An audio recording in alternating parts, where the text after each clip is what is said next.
quiero agradecer al Instituto de Investigaciones Jurídicas y por supuesto a mi querida amiga y excelente investigadora, la doctora Laura Velázquez, por esta atenta invitación.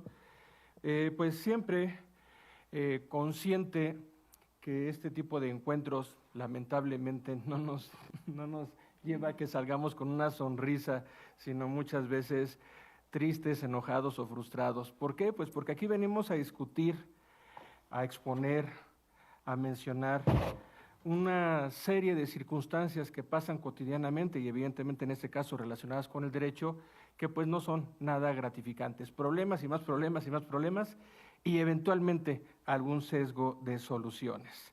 Bueno, ahí está el tema de mi ponencia, gira en torno a la vinculación entre inteligencia artificial y derecho civil y trataré de abrir el debate en torno a las oportunidades, retos y en su caso expectativas de soluciones que pueda haber al respecto. ¿Cuáles son los puntos que voy a tratar? Son los siguientes. Primero, un marco conceptual en el cual abordaré inteligencia artificial y derecho.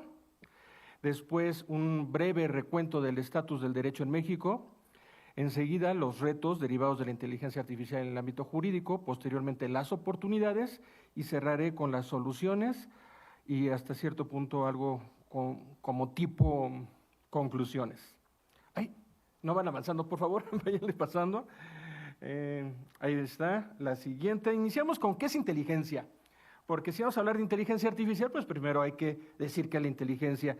Hay una definición que seguramente ustedes habrán conocido y quizás expuesto o explicado, que es la capacidad de resolver problemas. Bien, y esta capacidad, pues realmente no es exclusiva de nosotros, a pesar de lo que nos pueda pegar en nuestra soberbia o vanidad que nos caracteriza como especie humana. Está claramente identificado que tampoco… Ah, la que sigue, perdón. ¿Puedes acercarla a la pantalla? ¿Directamente? Ah, perfecto, ya está. Ni tan siquiera los mamíferos son los únicos inteligentes. Bueno, ni tan siquiera es exclusiva la inteligencia de los animales. Sí, aunque nos suene sorprendente, está claramente demostrado que vegetales, hongos y hasta eventualmente las bacterias han dado muestra de ser inteligentes. Y entonces, fíjense que cuando estaba preparando la exposición, yo pensé en poner aquí una imagen en donde hubiera un elefante, porque es uno de los animales que reconocemos que es inteligente. Una imagen que incluía también a un perro, porque los perros, los que tienen perros saben que son muy inteligentes. Y también iba a agregar a los pulpos. Son moluscos y son sumamente inteligentes. E iba a poner algunas aves. Los cuervos destacan por su inteligencia, aunque no son las únicas. En fin, iba a hacer un collage con distintos tipos de animales. Y por supuesto iba a poner ahí algún árbol, quizá la imagen de una secuoya gigante. Los árboles, en términos generales, son especies demasiado inteligentes, aunque no comprendamos su inteligencia. Pero después dije, no, porque en realidad la inteligencia solamente es la capacidad de resolver problemas. En este momento que yo le estaba haciendo alusión a ese collage entre elefante, perro, pulpo, secuoya gigante, un tipo de árbol maravilloso, hongos y hasta las bacterias y más, ustedes empezaron a hacerse en su mente la imagen. ¿No fue así? Claro que fue así. En consecuencia de ello, la inteligencia obviamente no es solamente… Ay, pues no, creo que no funciona tan así como así. Ahí está. También es imaginar, no solamente es capacidad de resolver problemas, es imaginar. ¿Y qué más? Pues aprender, obviamente es aprender. ¿Y qué más? Crear. ¿Y qué más? Analizar. ¿Y qué más? Sintetizar. ¿Y qué más? ¿Y cuántas más? No sé cuántas más. La verdad es que mi inteligencia o mi vocabulario no da para describir todas las características que podríamos definir como inteligencia. Pero indudablemente la inteligencia conlleva estas características y seguramente otras más. Bueno, continuamos. Y ya, después de lo de inteligencia de nosotros o de lo biológico, vámonos a la otra inteligencia. Esa que a mí en lo particular me preocupa. Y dije, pues vamos a preguntarle a los expertos. Y entonces me apareció esta respuesta en la página oficial de la IBM, que es era una de las compañías de tecnologías de la información más importante hasta hace poco tiempo. Y me voy a permitir leer lo que es la inteligencia artificial. La inteligencia artificial Es una tecnología que permite a las computadoras y máquinas simular el aprendizaje humano, la comprensión, la resolución de problemas, la toma de decisiones, la creatividad y la autonomía. Perfecto. Las aplicaciones y dispositivos equipados con inteligencia artificial pueden ver e identificar objetos, pueden entender y responder al lenguaje humano, pueden aprender de nueva información y experiencia, pueden hacer recomendaciones detalladas a usuarios y expertos, pueden actuar de manera independiente, reemplazando la necesidad, reemplazando la necesidad de la inteligencia o intervención humana. Y pone ahí un ejemplo, entre paréntesis, relativo al automóvil autónomo. Dije, bueno, pues vamos a preguntarle a la inteligencia artificial, a ver qué nos dice que es la inteligencia artificial. Y entonces, pues, casi todos estos aparatitos celulares, pues ya tienen inteligencia artificial. Y hay algunas, varias plataformas de comunicación, como WhatsApp, que tiene inteligencia artificial. Pues, ¿qué le pregunto? A la Meta AI, y que me responde. La inteligencia artificial es un campo de la informática que se enfoca en crear sistemas y programas capaces de realizar tareas que normalmente requieren la inteligencia humana. En mi caso, hasta hablan en primera persona. Hay algunos, entre paréntesis, que llegan a tener verdaderas conversaciones interesantes y más sugestivas y que los atrapan más con la inteligencia artificial que con otros humanos.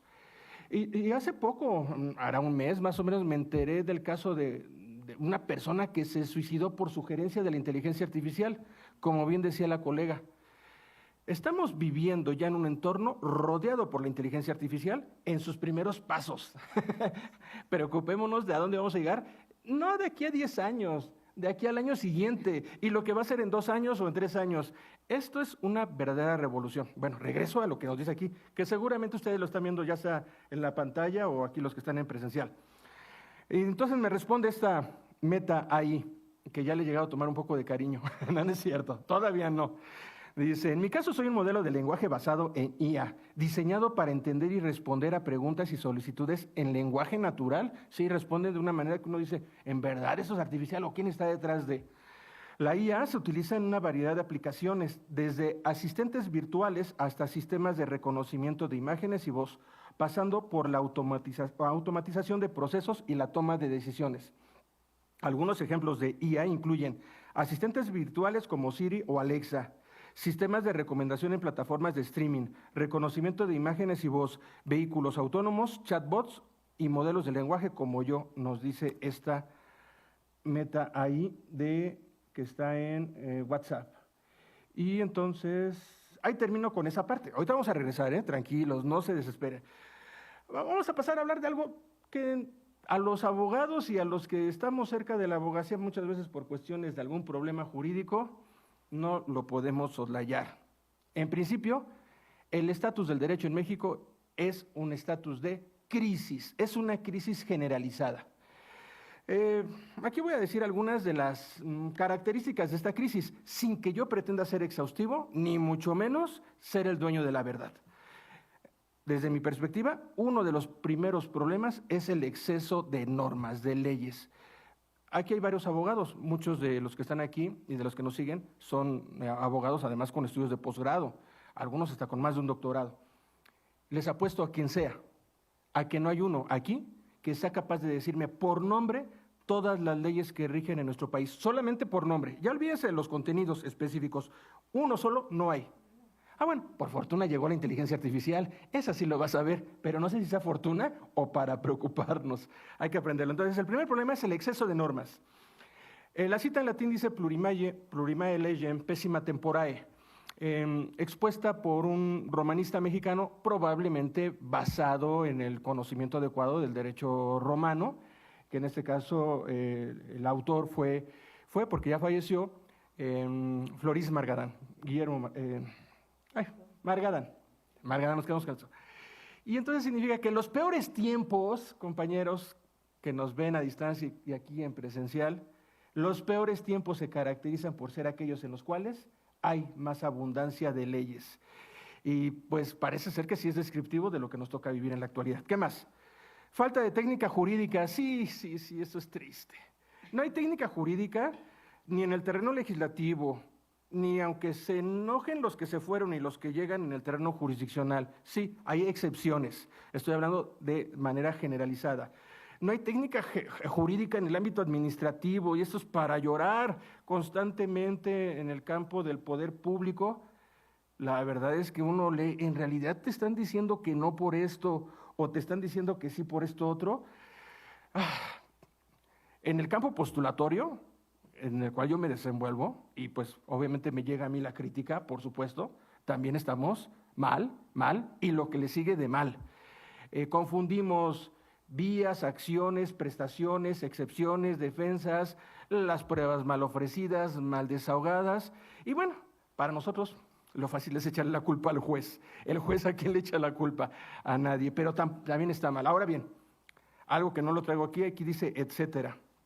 Bueno, ese etcétera se refiere a todos los otros ámbitos en los cuales hay operadores jurídicos. Y por supuesto también me toca, de nueva cuenta, además de postulante, soy maestro y soy investigador. Y también en la academia y en la investigación estamos mal en México y no sé qué tanto en otras partes del mundo, pero aquí sí estamos mal. Ineficiencia. Tenemos rezago y lentitud en la procuración e impartición de justicia. Y esto no dice nada nuevo y nada que pueda ofender ni a nadie. Ni, insisto, a los jueces que se fueron, ni a los que están llegando. Dudo mucho que los que estén llegando vayan a cambiar esto, pero fue parte de sus promesas de campaña, ¿verdad? Ineficacia. Los asuntos se resuelven cuando se resuelven de forma, pero no de fondo, en términos generales. En el control constitucional, ¿cuántas veces no nos ha tocado que nos dan el amparo para efectos? Y dice uno, no. O sea que de nuevo le estás diciendo a la autoridad responsable, sí es responsable, pero emite libremente tu nuevo acto de autoridad. Pero si ya te demostré, órgano de control constitucional, que lo hizo mal, que violó tal y cual derecho y que está contrariando tal y cual disposición de la Constitución o de índole convencional, y de todas formas, para no meterse en problemas, supongo yo. Autoritarismo. Vivimos seguramente la peor regresión que le ha tocado en la historia de nuestro país y que hemos tenido otras para presumirse en este tema de concentración del poder. A mí me pareció, o sea, yo fui una de las personas que criticaban radicalmente como estudiante en licenciatura o en mis primeros años de ámbito profesional al régimen priista, pero pues el régimen que llegó. Sé que es una institución académica y que no debo decir estas cosas, pero las cosas tampoco podemos tapar el sol con un dedo, discúlpenme. Hay una corrupción generalizada que no empezó ahora, eso me queda claro, pero que pues parece ser que se están sirviendo con la cuchara grande. Y una opacidad que terminó por eliminar el órgano encargado de controlar esa opacidad, de convertirlo en transparente. Bueno, en fin, así están las cosas en el terreno del estatus del derecho en México. Ahora lo voy a concentrar no la vieron la anterior, ¿verdad? Qué pena. Pero bueno, lo que les dije ahí estaba, ¿eh? Y ahora voy a brincarme a los diversos problemas específicos en materia civil. Bueno, muy bien el tiempo, ¿verdad? Códigos civiles locales discordantes. Pues sí, esto es lógico porque derivado del sistema federal mexicano, con base en lo que dispone el artículo 124 de la Constitución, aquellas atribuciones que no están expresamente reservadas al ámbito federal se entiende que son del ámbito local y la materia civil en lo sustantivo no está expuesta hacia el ámbito federal de tal manera que le toca a cada estado legislar al respecto. Yo en lo particular, que soy muy federalista, me parece bien, pero a la vez ha sido un síntoma de un problema porque cada estado regulan como quieren las cosas. Por decir, un tema algo vinculado con lo nuestro. Contratos realizados vía Internet. Bueno, el primer código que lo legisló fue un código que prácticamente no tiene aplicación, el Código Civil Federal, de manera supletoria al Código de Comercio. Eso fue en el año 2000. Sí, en el 2000, a mediados del año 2000. A partir de entonces, paulatinamente fueron legislando las diversas entidades al respecto, pero no fue una legislación homogénea, de tal manera que todavía a 2000, para 25 años después, tenemos varias entidades federativas que siguen sin regular los contratos realizados vía Internet. Eso es una terrible anomia porque es una realidad que estamos participando cotidianamente con contratos realizados vía Internet, sepamos que hacemos un contrato o no lo sepamos. Cada vez que compran algo por cualquier plataforma, estás haciendo un contrato vía Internet. Pero si estás en una de las entidades federativas en donde no está regulado, pues hay un vacío. No significa que no exista, sino hay un vacío que se le carga la mano a los órganos jurisdiccionales ante un eventual problema que deba resolverse. Y entonces, ¿qué pasa? Bueno, voy a continuar con el tema. Códigos civiles locales que contemplan preceptos jurídicos contradictorios y desactualizados. Otro ejemplo, la llamada maternidad subrogada, que por cierto va a ser tema de este Congreso en otra fecha. Bueno, hay entidades federativas que lo regulan como contrato, Tabasco, para no irnos tan lejos. Hay otras entidades federativas que no solamente, hay muchas, la mayoría, no regulan la maternidad subrogada o sus equivalentes. Y algunas más la regulan, pero de manera prohibitiva. Entonces, qué enorme problema significaría que hacen un contrato en Tabasco y por alguna razón se va de viaje la madre gestante, la que va a desarrollar el bebé, y se va a una de las entidades federativas en donde está prohibido.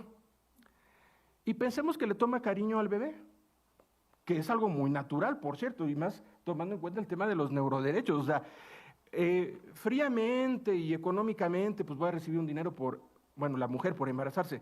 En el tema de las autopercepciones, aunque haya hombres que se consideren mujeres, no dejan de ser hombres biológicamente, no pueden embarazarse, pero bueno, es otro tema.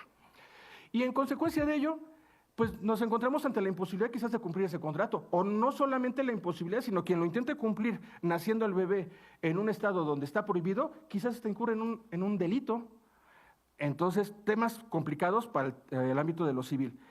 Obviamente esto deriva, ahí está en la lámina, resoluciones jurisdiccionales contradictorias, ya que además de lo que dice el derecho, están las propias prácticas regionales, porque no me dejarán de mentir aquí los litigantes, que hay muchas cosas que no dicen los códigos, pero que en la práctica cotidiana son ley, y si no lo haces como es en la práctica cotidiana, simple y sencillamente tu caso no camina. Bueno, obviamente las resoluciones contradictorias, ¿en qué van a derivar? ¿En qué? Pues en falta de certeza jurídica, porque de inicio un abogado medianamente honesto le tendría que decir al cliente, pues mire, pues hay posibilidades de ganar. Oiga, licenciado, pero es que tengo el contrato y yo cumplí y el otro no cumplió. Pues sí, pero no le puedo asegurar. Hemos salido con una respuesta algo buena gente, digámoslo así, es que enfrente también tengo otro abogado que también es capaz. En realidad la razón por la cual no podemos dar certeza del resultado es precisamente por la incertidumbre del propio sistema. Si en realidad no existiera incertidumbre en el sistema, es decir, si realmente fuera un sistema el derecho, le podríamos decir con prácticamente un 99.9% de probabilidad del resultado, si lo ganamos o mire, pues va a invertir tiempo y dinero, mis honorarios, si usted quiere que respondamos del sentido negativo o intentemos la acción, pero no va a proceder. Esto no pasa en nuestro país por ese tipo de variables, que pareciera un juego de ajedrez entre principiantes que no conocen las reglas. Bien, esto a su vez va a traer otra consecuencia, los presentes jurisprudenciales que también terminan por ser muchos contradictorios. Entonces, pues al grado tal que los litigantes llegamos a esbozar un apodo para la Suprema Corte, que en realidad debería abarcar no solamente a la Suprema Corte, sino también a los colegiados que emiten jurisprudencia. El apodo fue la chimoltrufia, porque como dice una cosa, dice la otra. Y por último, pues esta cuestión de que los tribunales de la Federación, más que verdaderos tribunales constitucionales, se han convertido en una tercera instancia, la cual, entre otros efectos negativos, está el de la emisión de resoluciones incorrectas por aplicar normas de diversas entidades. Entonces son, más que incorrectas, son incongruentes o incompatibles. Bien, nos vamos a la siguiente. Entonces, pues ya como que queriendo cerrar esta parte, hago alusión a algo que estamos viviendo ya en la vida cotidiana. A ver, esta entrada en vigor de un Código Nacional de Procedimientos Civiles y Familiares, ¿resuelve los problemas antes planteados? La idea es que sí, debería de ser así, porque vamos a tener un conjunto de reglas homogéneas en el aspecto procesal. Claro, los jueces van a seguir trabajando con derechos sustantivos diversos, cada entidad federativa con su propio Código Civil, pero en realidad sí debería contribuir un Código Nacional que marque las mismas reglas del juego para todos. ¿Pero qué creen? Que un alto porcentaje de las normas contenidas en este Código Nacional para volverlas operativas dependen de acuerdos generales. Acuerdos generales que van a emitir, bueno, así lo dice el Código, el Consejo de la Judicatura Federal, mismo que ya no existe, bueno, quien venga a sustituirlo, y los consejos de la Judicatura de cada entidad federativa. Y entonces, pues claro, cada consejo de la judicatura va a poder operar sus acuerdos generales como considere mejor. Y entonces un gran conjunto de las normas planteadas en este Código Nacional para efectos prácticos van a derivar de regresar al problema de origen, reglas, características o peculiares o diferentes de cada entidad federativa. Entonces, no, aunado a que el aspecto sustantivo también sigue siendo diverso. Regresemos a la inteligencia artificial. Vamos a regresar a la inteligencia artificial y ahora sí, preocúpense. Ay, gracias. Regresamos a la inteligencia artificial y vamos a ver los retos. A ver, aquí déjenme decirles que muchos expertos, conocedores y empresarios, los que están haciendo esto, están invirtiendo, sí advierten que la inteligencia artificial se convierte en un riesgo para destruir nuestra civilización. Y yo aquí le puse un parrafito porque pues esta película, cuando vemos inteligencia artificial y oímos es un riesgo para la civilización, yo de inmediato pensé en el exterminador de Schwarzenegger, o como se pronuncia su apellido, que está bien difícil.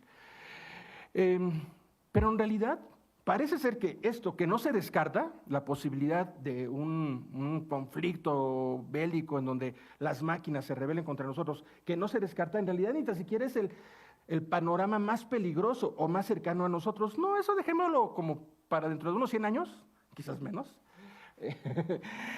No, hoy ya tenemos dos riesgos más cercanos al respecto. El primero, y que en realidad no nos toca tan directamente en el sentido de derecho civil, es el siguiente. El poder de la inteligencia artificial podría sobrecargar conflictos ya existentes y dividir a la humanidad en una lucha contra sí misma. La inteligencia artificial podrá producir armas más destructivas, la cual a su vez puede derivar en conflictos cataclísmicos, más o menos Terminator, pero el punto es, no es que la inteligencia artificial tome el control, sino que la inteligencia artificial va a derivar en potencializar esa capacidad destructiva de los humanos. Y como nos gusta estar en pelea permanente, y como aquellos quienes toman la decisión, como por lo regular no ponen en riesgo su vida, sino mandan a sus peones, pues que se sigan matando entre ellos. Total, me obedecen, total, los puedo mandar. O peor aún, ahora ya no va a haber necesidad de los soldados, vayan y maten directamente, que ya está sucediendo. El conflicto que se está dando entre Rusia y Ucrania, pues utiliza los drones precisamente. Bueno, sí hay muchos, miles de soldados muertos seguramente, pero el potencial destructivo pues deriva en gran medida por la presencia de los... ¡Ay, tan rápido! Ahora comprendo al colega de que le decían, y él sintió que no pasaba el tiempo, que se le fue muy rápido, y todos los de afuera, ya maestro, no es cierto, es broma. 10 minutos, sí voy en tiempo. Aquí tomo directamente a un autor joven, pero que pone el dedo en la llaga, Yuval Noah Harari. Y dice así: si una red totalitaria del siglo XXI consigue conquistar el mundo, puede que no se encuentre gobernada por un dictador de carne y hueso, sino por una inteligencia no humana. Aquí el autor Harari no se refiere a un alien, sino a la inteligencia artificial. Aquellos que señalan a China, a Rusia o a unos Estados Unidos postdemocráticos como fuente principal de pesadillas totalitarias, malinterpretan el peligro. De hecho, chinos, rusos, estadounidenses y el resto del mundo nos hallamos amenazados conjuntamente por el potencial totalitario de la inteligencia no humana. Y entonces de por sí el panorama no es halagüeño, ¿verdad? El derecho en México no puede negarse, atraviesa por una crisis que se profundiza al paso del tiempo. Crisis que tiene factores internos y que también forma parte de un conjunto de problemas que tienen causas fuera del ámbito de lo jurídico. Yo digo, la descomposición social en lo general. O sea, echarle la culpa al derecho creo que es algo injusto. Es una cuestión de ida y vuelta, en donde el derecho es reflejo de la sociedad y la sociedad en gran medida es reflejo de su propio derecho. Por otro lado, como se puede apreciar, la inteligencia artificial es en el mejor de los casos una gran incógnita, con grandes potencialidades, tanto para lo bueno como para lo malo. Cualquiera de los rubros que son materia de regulación por el derecho civil podrán ser asumidos, abordados, conocidos, estudiados, analizados, resueltos por la inteligencia artificial. Vamos a verlo de manera somera, ¿les parece bien? En el concepto de acto, la inteligencia artificial en principio es incorruptible. Podría generar actos jurídicos. El concepto de persona, el mismo, ya lo vimos, de por sí es materia de debate y actualización. Capacidad y voluntad jurídica, también ya lo vimos, pero ahora eventualmente la inteligencia artificial va a manifestar mejor comprensión de la realidad. Pues sí, la inteligencia artificial no se enamora, por poner un ejemplo. ¿Sí o no? La familia, no está nada lejos que un miembro o una miembra, para estar acordes con el lenguaje raro, sea un robot o una robota. Sí, porque si nada más le digo robot y es femenina, sería grosero no decirle robota, perdón.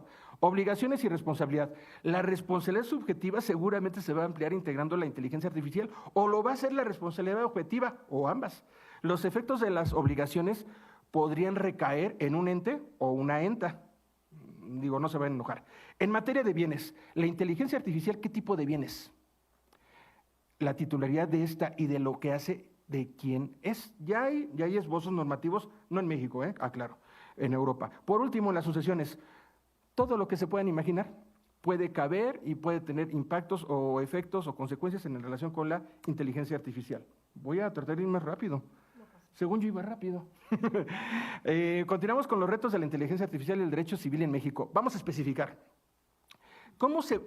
Lo pongo en términos de pregunta. ¿Cómo vamos a regular la participación de la inteligencia artificial en los siguientes casos? 1, la generación de actos jurídicos. 2, la personalidad, la representación, la capacidad y la voluntad en un estricto sentido. 3, en cuanto al concepto de familia y el relativo al parentesco. 4, a las obligaciones, fuentes de estas, sujetos y efectos. Una cosa, es decir, un robot, aunque no necesariamente con la imagen que tenemos de él, ¿podría ser sujeto de obligaciones? Piénsalo. ¿Y por qué no? Si piensa y puede tomar decisiones, y más aún, es menos factible que incumpla. Nosotros cada vez que hacemos un contrato existe una posibilidad de que el contrario o nosotros incumplamos. El robot pues, parece ser que no va a tener esa característica. 5, ¿cómo se va a regular la propiedad sobre la inteligencia artificial y sus productos? Les decía, en Europa ya hay ciertos avances al respecto. En materia de sucesiones, ya lo habíamos mencionado, ¿podrá heredar la inteligencia artificial? ¿Por qué sí? ¿Por qué no? ¿Podría ser heredero un robot? En algunos sistemas jurídicos los animales pueden ser herederos. 7, y no estoy pronunciando, hablé solo de cuestiones de derecho sustantivo. ¿Y qué pasa en todo el aspecto procesal? Vamos a ser honestos, la deficiente, regular o correcta regulación sustantiva sin claras reglas procesales deriva en la inoperancia, en la insolvencia de los problemas que se nos avecina en el corto plazo. Pues miren, la verdad es que sí nos trae problemas la inteligencia artificial. ¿Qué les parece y si la prohibimos, ya nos ahorramos de problemas? No, pues no se puede, aunque algunos quisieran, no se puede. Ahora, rápido, ¿sí me alcanza el tiempo para un poquito más? Usted me dice, por favor. Nada más he hablado de lo malo, qué negativo, han de decir, este es un negativo, mándenlo al psicólogo, al psiquiatra o internenlo. No, a ver, vamos a ver el otro lado de la moneda, porque eso de enfocarnos en lo malo es una realidad muy parcial. Vamos a ver las bondades. Automatización de tareas. Ustedes váyanlo leyendo, tanto los que están aquí en presente como a distancia lo leen para que no lo tengan que leer y me vaya un poquito más rápido, ¿va? Automatización de tareas, análisis predictivo, búsqueda y análisis de la información legal. Oigan, aquí esto va a estar maravilloso si utilizamos la inteligencia artificial, porque no importa que no haya inteligencia humana capaz de conocer todas las leyes, la inteligencia artificial sí, y nos puede decir en qué ley está tal o cual concepto. Y es más, eventualmente hasta nos puede hacer un resumen. Hay que tener cuidado porque no necesariamente los resúmenes son buenos, pero por lo menos que nos digan qué ley y qué artículo. Y ya entramos directo a entender lo que dice la ley y aplicarlo para el caso concreto. Bueno, detección de fraudes y cumplimiento normativo. Allí sí, yo creo que las potencialidades de esta son muy buenas. Mejora en la eficiencia y acceso a la justicia. Pues sí, que le ayude a los operadores físicos, a las personas, a nosotros, en el trabajo pesado, en lo rudo, simplemente en la admisión de las demandas de amparo. Y ya nada más una verificación de que los desechamientos sí hayan sido desechados adecuadamente y ya todas las admisiones, vámonos, ya nos ahorramos el admitir, ya que pelee la autoridad responsable en que la admisión no fue buena o sí lo fue. Bien, algunos ejemplos de la aplicación en la actualidad de la inteligencia artificial en el ámbito jurídico: el buscador Julia del Poder Judicial de la Federación, y en el Estado de México, en algunos momentos le mete el acelerador, se adelanta, después le mete el freno y todo eso, pero creo que en este aspecto ahí van trabajando nuestros compañeros vecinos del Estado de México. La realidad es que pretender prohibir, y les dije, vayan leyendo, y no le puse en la que estaba leyendo. Así somos los humanos. Eso nos ahorraría la inteligencia artificial. Este error humano no hubiera pasado. Bueno, ni modo, ya se lo quedan a la imaginación. Es parte de la inteligencia humana, ¿no? Como podemos apreciar, pensar en prohibir esto es imposible. O sea, discúlpenme, bueno, ni los norcoreanos, que tienen prohibidas tantas cosas, pueden evitarse la posibilidad de utilizar y querer aprovechar la inteligencia artificial. Nosotros, que estamos tan insertos en un mundo globalizado, la tenemos que utilizar sí o sí. Lo que tenemos que hacer, ¿cómo voy de tiempo? ¿Sí? O bueno, usted avíseme. Lo que tenemos que hacer es tomar decisiones al respecto, no cabe duda. Lo primero, hay que conocerla. Ya lo decía aquí mi colega Paola. Estamos rezagados en el tema del conocimiento del cerebro, de la inteligencia humana en México. Pues no se diga de la inteligencia artificial. Estamos para llorar. Tenemos que invertirle. Se tiene que convertir el conocer a la inteligencia artificial en un tema de interés nacional y de interés estratégico. Todos los sectores en los cuales podemos clasificar a la sociedad mexicana deben participar: sector público, sector social, sector privado, la academia, y la academia entendiéndola como la participación de las instituciones privadas y las instituciones públicas. No podemos quedarnos así porque nos van a comer. No podemos quedarnos solamente con ser un país de consumidores. Tenemos que tener nuestro propio grupo de expertos.